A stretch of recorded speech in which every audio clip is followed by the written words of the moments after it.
स्वाति की शादी होते ही माता पिता ने कहा, बेटी का ब्याह हो गया है, अब तो हम गंगा नहाएंगे। अब बेटे विनय पर घर की जिम्मेदारियां छोड़कर दोनों पति पत्नी गंगा जी के लिए निकल गए। गंगा जी के घाट पर पहुंचकर दोनों ने विनय को फोन करके कहा, हम ठीक ठाक से पहुंच गए हैं और कल शाम तक वापस आ जाएंगे। दोनों पति पत्नी ने गंगा घाट पर स्नान किया और फिर एक ढाबे में खाना खाने चले गए। कई साल बाद आज लक्ष्मी जी अपने पति विनोद जी के साथ बैठकर ढाबे में खाना खा रही थीं। पिछले दिनों को याद कर रही थीं। दोनों अकेले साथ घूमकर एक दूसरे के साथ बहुत खुश थे। विनोद जी ने गंगा घाट के पास ही एक होटल में कमरा किराए पर लिया था। दोनों खाना खाने के बाद कमरे में सोने चले गए। अगले दिन सुबह उन्हें वापस निकलना था, इसलिए दोनों जल्दी ही सो गए। अगली सुबह लक्ष्मी जी ने अपने पति को उठाया और दोनों ने फिर से एक बार गंगा घाट पर जाकर स्नान किया और अपने घर जाने वाली बस में बैठ गए। निकलने से पहले उन्होंने विनय को फोन कर दिया था कि अब हम लोग बस पकड़ने वाले हैं और शाम तक घर पहुंच जाएंगे। बस अपनी गति से रास्ते पर दौड़ रही थी और पुल से गुजर रही थी। तभी सामने से दौड़ता हुआ एक ट्रक आया और बस से टकरा गया। टक्कर लगते ही बस तुरंत पलट गई और पुल से नीचे जा गिरी। बस में जितनी भी सवारियां थीं, किसी को भी संभलने का मौका नहीं मिला और सभी लोग बुरी तरह से जख्मी हो गए। इस गंभीर दुर्घटना में लक्ष्मी जी की मौके पर ही मौत हो गई, लेकिन उनके पति जीवित थे, मगर उनकी भी हालत गंभीर थी। सभी घायलों को अस्पताल में पहुंचाया जा चुका था और उनके बारे में जानकारी इकट्ठा कर घर वालों को भी खबर दे दी गई थी। जैसे ही विनय को अपने माता पिता के बारे में पता चला, वो अपने होश खो बैठा। स्वाति तुरंत ही ससुराल से आ गई और भाई को संभालने लगी। अपनी माँ की दुनिया छोड़कर जाने की इस खबर से विनय टूट चुका था, लेकिन पिता के लिए भगवान से प्रार्थना कर रहा था। दोनों भाई बहन अस्पताल पहुंच चुके थे, लेकिन उनके पहुंचने से पहले ही उनके पिता की भी मृत्यु हो गई। जीवन से जंग लड़ते लड़ते उनके पिता भी हार गए और विनय का चेहरा देखने से पहले ही भगवान के पास चले गए। विनय बुरी तरह से रो रहा था। वो बार बार कह रहा था, आप दोनों मुझे अनाथ करके चले गए। भगवान, आपने मेरे माता पिता को अपने पास क्यों बुला लिया? स्वाति भी बहुत जोर जोर से रो रही थी और उसके पति विकास उसे संभाल रहे थे। स्वाति की जेठानी उसे बार बार समझा रही थी और हिम्मत दे रही थी। दोनों भाई बहन का रो रो कर बुरा हाल था। अभी 2 दिन पहले ही तो अपनी बेटी की शादी की थी, लेकिन किस्मत को कुछ और ही मंजूर था।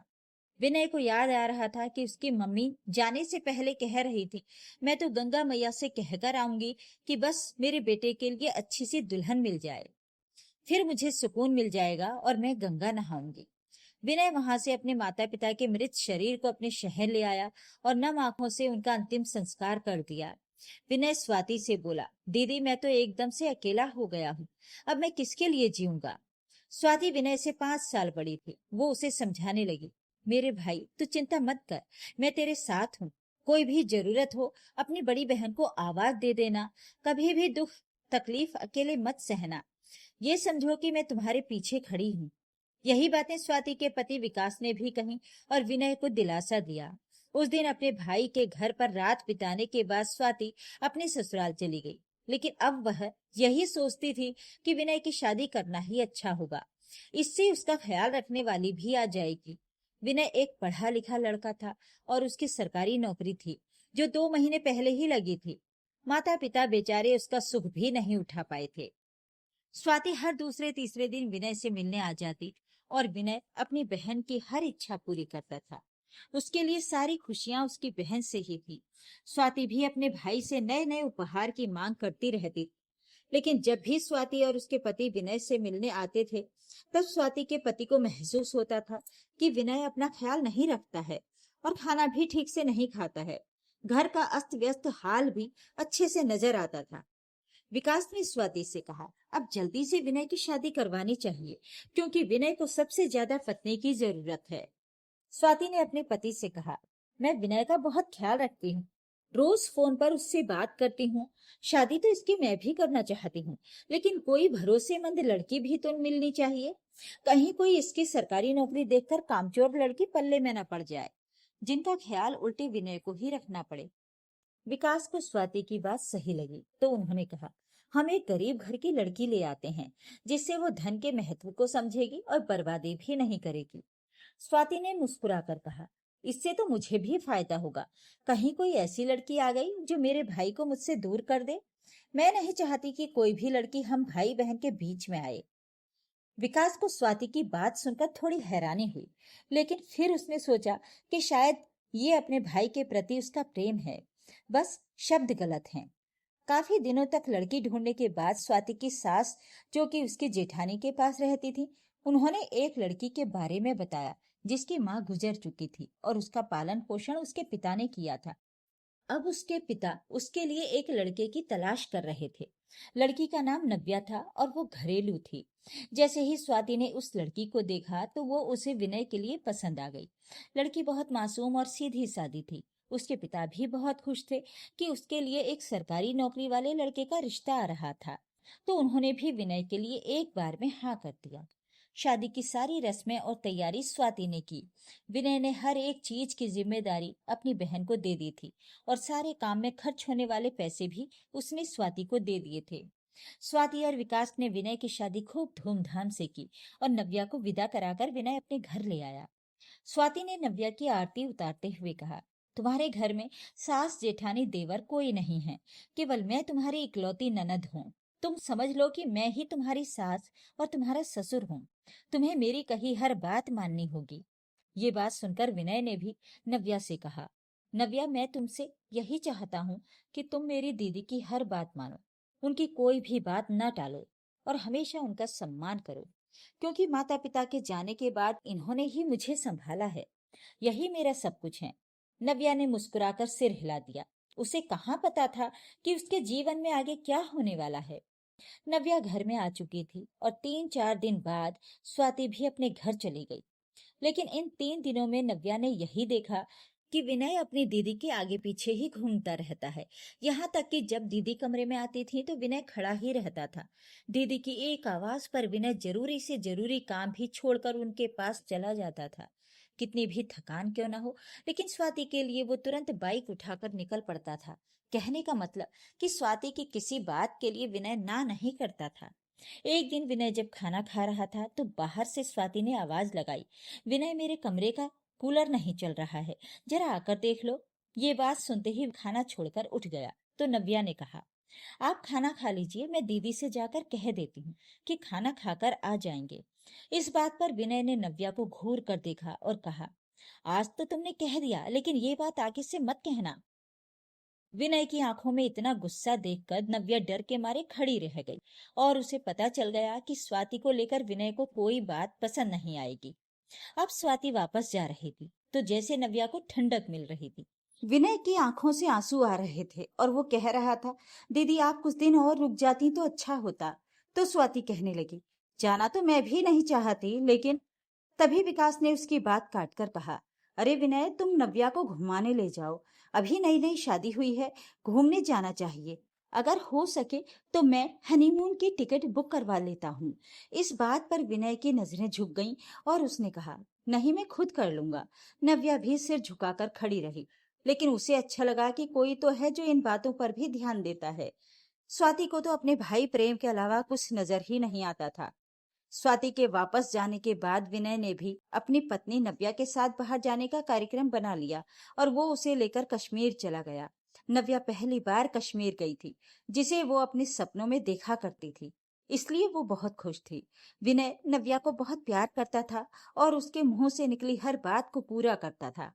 5 दिन बाद दोनों घूम फिर कर वापस आए और विनय फिर से अपनी नौकरी में व्यस्त हो गया।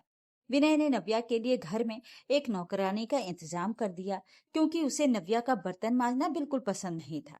उसने नव्या से कहा, तुम इतनी सुंदर हो, मुझे तुम्हारी कद्र करनी चाहिए। अगर तुम्हारा ख्याल मैं नहीं रखूंगा तो कौन रखेगा। नव्या ऐसा सुनकर बहुत खुश होती और भगवान का बार बार धन्यवाद करती। विनय ने नव्या को सोने के कड़े बनवा कर दिए थे।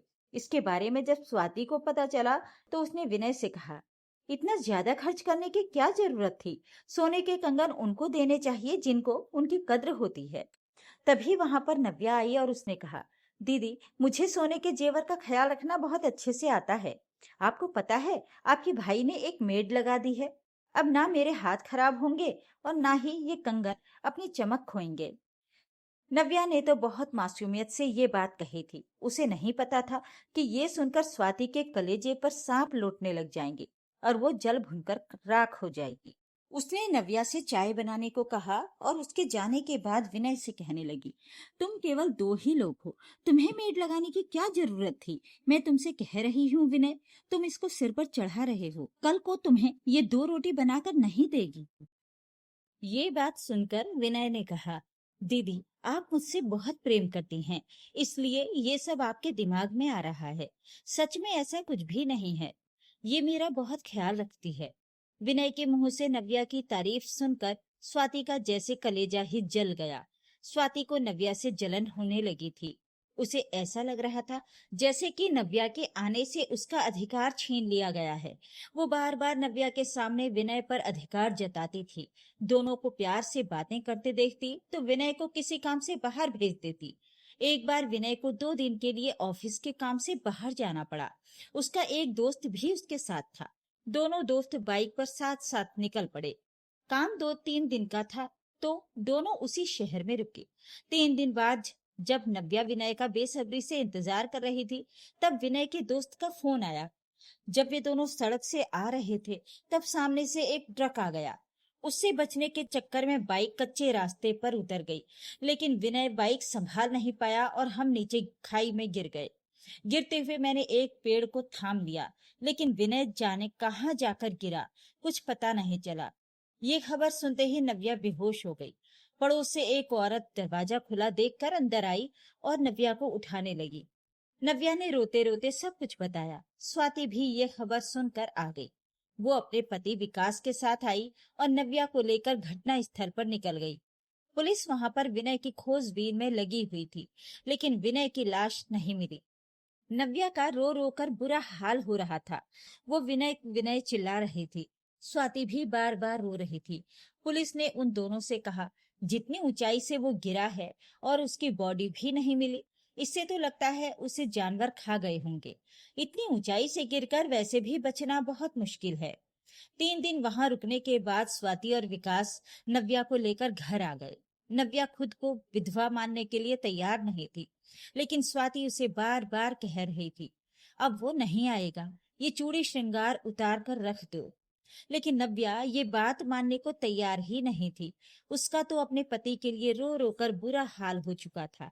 घर आने के 3 दिन बाद नव्या के पिताजी ने कहा, बेटा अब अकेली कैसे रहोगी, हमारे साथ गांव चलो। तो स्वाति ने कहा, नहीं, नव्या मेरी जिम्मेदारी है। माता पिता के जाने के बाद भाई को मैंने ही संभाला था। अंकल जी, अब भाई के बाद मैं भाभी को खुद अपने आप संभाल लूंगी। मैं इसका वैसे ही ख्याल रखूंगी जैसे एक बहन रखती है। आप चिंता मत कीजिए। नव्या को लेकर स्वाति अपने घर चली गई और उससे कहा, अब तुम्हें यहाँ घर के हर सदस्य की तरह ही रहना है। ये घर भी तुम्हारा ही है और इसको भी वैसे ही संभालना है जैसे तुम अपना घर संभालती थी। अगर कुछ काम करोगी तो तुम्हारा मन भी लगा रहेगा, नहीं तो हर वक्त भाई की याद करके तुम्हारे आंसू निकलते रहेंगे। विकास ने भी नव्या को यही समझाया कि वो अपना दिल बहलाने के लिए घर के काम काज में हाथ बटाने लगे। लेकिन धीरे धीरे स्वाति ने घर का सारा काम बिल्कुल उसके ऊपर ही छोड़ दिया था। हर बात के लिए नव्या को आवाज लगाने लगी। नव्या सारा दिन घर के काम में जुटी रहती थी और स्वाति एक गिलास पानी भी उठाकर नहीं पीती थी। जब विकास रात को ऑफिस से वापस आता तो स्वाति नव्या से ही खाना लगाने को कहती। ये बात विकास को बहुत बुरी लगती थी। नव्या के सामने बहुत सारे कपड़ों का ढेर लगाकर स्वाति कहती थी, भाभी ये सारे कपड़े धो दो ना, मेरी तो तबीयत बहुत खराब है और कंधे में दर्द हो रहा है, नहीं तो मैं यही ये काम कर लेती। नव्या हल्के से मुस्कुराकर कहती, कोई बात नहीं दीदी, मैं कर दूंगी। इस तरह स्वाति ने अपने घर के सारे काम नव्या के कंधों पर डाल दिए। एक दिन नाश्ता बनाने के बाद जब सबने खाना खा लिया तो नव्या बर्तन धोने लगी। तभी स्वाति अंदर से नई क्रॉकरी के बर्तन लेकर आई और नव्या से बोली, भाभी ये बर्तन भी धो दो, आज मेरे जेठ जेठानी आ रहे हैं, अभी तो तुम्हें उनके लिए भी खाना बनाना है, चाहो तो जल्दी जल्दी हाथ चला लो। नव्या कब से चबूतरे पर बैठी बर्तन धो रही थी और उसकी ननद स्वाति अंदर से लाकर बर्तनों का ढेर उसके सामने लगाती जा रही थी। अब तो उसे खाना बनाने का फरमान भी सुना दिया गया था। बैठे बैठे नव्या की पीठ अकड़ चुकी थी और वो बोल नहीं पा रही थी, मगर उसे कुछ दिन से चक्कर भी आ रहे थे। उसे याद आने लगा कि कैसे उसका पति विनय उसका ख्याल रखते थे, घर के काम में भी हाथ बटाते थे। अभी उन्हें गए हुए 20 दिन ही हुए थे और स्वाति ने उसका ऐसा हाल कर दिया था। अपने पति के बारे में सोचते हुए वो आंसू बहा रही थी और जाने कब सोचते सोचते वो बेहोश होकर वहीं गिर गई। अंदर से स्वाति बाहर कहते हुए आई, अरे कब तक बर्तन धुलेंगे, और भी काम पड़े हैं। जैसे ही उसने नव्या को जमीन पर लेटे देखा तो बोली, लो, हो गया इस महान रानी का नाटक शुरू। ये तो अब भी शादी में मेहंदी लगाकर बैठी हुई है। हरकतें तो ऐसी हैं जैसे नई नवेली दुल्हन हो। अब उठोगी भी या बाल्टी भर कर तेरे ऊपर पानी डालना पड़ेगा। स्वाति की गुस्से भरी कर्कश आवाज से पूरा घर गूंज रहा था। तभी पीछे से आवाज आई, क्या हो रहा है ये आवाज जानी पहचानी थी, जिसे सुनकर स्वाति के पैरों तले जमीन खिसक गई, क्योंकि जब उसने पीछे मुड़कर देखा तो सामने उसका भाई विनय खड़ा था। स्वाति का मुंह खुला का खुला रह गया। जमीन पर नव्या बेहोश पड़ी थी और सामने विनय खड़ा हुआ था। स्वाति की हालत काटो तो खून न निकले जैसी हो गई थी। अब उसके पास अपनी सफाई पेश करने के लिए कुछ नहीं था, क्योंकि विनय ने सब कुछ अपने कानों से सुन लिया था। विनय ने जल्दी से आकर नव्या को उठाया और ऑटो बुलाकर उसे अस्पताल ले गया। वहां जाकर पता चला कि नव्या गर्भवती है। ये सुनकर विनय की आंखों में आंसू आ गए और जब नव्या को होश आया तो वो विनय के सामने देखकर फफक कर रोने लगी। वो विनय से लिपटकर बेपनाह रो रही थी और विनय उसे मुस्कुराते हुए देख रहा था। नव्या रोते हुए बोली, आप नहीं जानते विनय, आपके जाने के बाद मैं कितना रोई हूँ और मेरे साथ क्या क्या हुआ है। तो विनय ने स्वाति की तरफ देखते हुए कहा, मुझे सब पता है कि तुम्हारे साथ क्या क्या हुआ है। कुछ देर पहले मैं सब कुछ देख चुका हूँ। अब मैं आ गया हूँ, तुम मेरे साथ घर चलो। लेकिन नव्या ने अधीरता से पूछा, पहले ये बताओ विनय कि एक्सीडेंट के बाद आप मिले क्यों नहीं, आपके साथ क्या हुआ था। तब विनय ने उसे सारी बात बताई कि जब विनय अपने दोस्त के साथ बाइक से वापस लौट रहा था, तभी पहाड़ी मोड़ पर सामने से तेज रफ्तार ट्रक आ गया। ट्रक को बचाने के चक्कर में बाइक अनियंत्रित हो गई और सड़क से फिसलकर नीचे खाई की तरफ जा गिरी।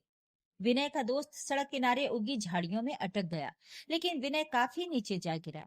गिरते समय उसका सिर पत्थरों से टकराया और वो बेहोश हो गया। खाई बहुत गहरी थी, लेकिन नीचे पूरी तरह सूखी नहीं थी। वहां बड़े बड़े पेड़ और चट्टाने थी। विनय सीधा एक ढलान वाले हिस्से में जाकर गिरा, जहां मिट्टी और झाड़ियों ने उसकी रफ्तार कुछ कम कर दी थी। इसी वजह से उसकी जान बच गई, लेकिन उसके शरीर पर गंभीर चोटें आई थीं और सिर पर भी गहरी चोट लगी थी। करीब 2 घंटे बाद उसी रास्ते से गुजर रहे कुछ ट्रैकिंग करने वाले युवक नीचे नदी की तरफ जा रहे थे। उनमें से एक को नीचे किसी आदमी की हल्की कराह सुनाई दी। पहले तो उन्हें लगा कि शायद कोई जानवर होगा, लेकिन आवाज दोबारा आई तो वे नीचे उतरे। वहां उन्होंने विनय को घायल हालत में पड़ा देखा। उन्होंने तुरंत पुलिस और एम्बुलेंस को खबर दी। खाई इतनी गहरी थी कि रेस्क्यू टीम को नीचे पहुंचने में काफी समय लगा। देर रात जाकर विनय को बाहर निकाला जा सका। उस समय तक वो अधमरी हालत में था। उसके पास पड़ा मोबाइल भी पूरी तरह टूट चुका था, जिससे उसकी पहचान करना मुश्किल हो गया था। उसे पास के शहर के अस्पताल में भर्ती करवाया गया। कई दिनों तक वो आईसीयू में जिंदगी और मौत से लड़ता रहा। डॉक्टरों ने कहा कि हालत नाजुक है, लेकिन धीरे धीरे खतरा टलने लगा। विनय को होश तो आ गया था, मगर वो ठीक से बोल नहीं पा रहा था। शरीर इतना कमजोर हो चुका था कि उठना तक मुश्किल था। दूसरी तरफ पुलिस को खाई के पास से उसका बैग और टूटी बाइक मिली थी। नीचे तेज बहाव वाली नदी होने के कारण सबको यही लगा कि विनय शायद पानी में बह गया होगा। काफी तलाश के बाद भी जब कुछ नहीं मिला तो सबने उसे मृत मान लिया। करीब 15-20 दिन अस्पताल में रहने के बाद विनय की हालत थोड़ी संभली तो सबसे पहले अपने घर पहुंचा। वहां ताला लगा देखकर उसे अजीब बेचैनी हुई। पड़ोसियों से उसे पता चला कि नव्या अब स्वाति के घर पर है। विनय तुरंत वहां पहुंच गया। जैसे ही वो दरवाजे के पास पहुंचा, तभी अंदर से स्वाति की कड़वी आवाज सुनाई दी थी। विनय तेजी से अंदर गया। सामने नव्या बेहोश पड़ी थी और उसके आसपास बर्तनों का ढेर लगा हुआ था। ये दृश्य देखकर विनय के पैरों तले जमीन खिसक गई। जिस पत्नी को उसने हमेशा फूलों की तरह संभाल कर रखा था, आज वही इस हालत में थी। उसी पल उसे एहसास हुआ कि उसकी गैर मौजूदगी में नव्या ने कितना कुछ सहा होगा। कुछ घंटे बाद डॉक्टर ने नव्या को घर जाने की परमिशन दे दी और जब विनय उसे लेकर जाने लगा तब विकास ने कहा, विनय, इतने दिन से तुम नहीं थे तो ये बेचारी बहुत रोती रहती थी। अब तुम आ गए हो तो कुछ देर हमारे घर भी चलो, यहाँ से पास ही तो है। चलो बैठकर चाय पीते हैं और फिर बताना कि तुम्हारे साथ क्या हुआ। विनय ने अपनी बहन की तरफ देखकर कहा, मेरी बहन ने जो किया है उसके बाद मैं आपके घर में कदम भी नहीं रख सकता। मेरी गैर मौजूदगी में मेरी पत्नी का जो हाल हुआ है, मैं अब उसे माफ नहीं कर सकता। मैं अब कभी अपनी शक्ल भी नहीं दिखाऊंगा उसे। स्वाति तुरंत आगे बढ़कर विनय से कहने लगी, विनय, मुझे माफ कर दो, मैंने नव्या के साथ बहुत गलत व्यवहार किया। दरअसल जब से ये आई थी मुझे लगता था कि तुम्हारा प्यार बंट गया है और तुम मेरी कदर नहीं करते। इसी कारण तुम्हारे जाने के बाद मैंने इस बात का बदला नव्या से घर के काम करवा कर लेने लगी थी। मैंने सच में बहुत गलत किया और मैं माफी मांगने लायक भी नहीं हूँ, लेकिन हो सके तो मुझे माफ कर दो। मेरा दुनिया में एक ही भाई है और आज वो वापस आ गया है, लेकिन मैं खुशी भी नहीं मना सकती क्योंकि मैंने अपने भाई को बहुत कष्ट पहुंचाया है। स्वाति विनय और नव्या के कदमों में गिर गई और गिड़गिड़ाकर अपनी गलती की माफी मांग रही थी।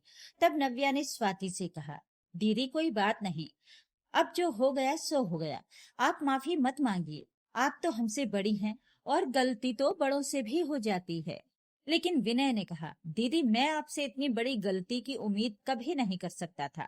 आपने मेरे जीवन के एकमात्र सहारे को इतना कष्ट दिया। इसके बाद विनय नव्या का हाथ पकड़कर वहां से चला गया और स्वाति आंखों में आंसू भरकर अपने भाई को जाते हुए देखती रह गई। तो दोस्तों, क्या विनय ने स्वाति के साथ जो किया वो सही था? कमेंट करके जरूर बताइएगा। वीडियो को लाइक और शेयर करें और मेरे चैनल को सब्सक्राइब भी जरूर कर लीजिएगा। धन्यवाद।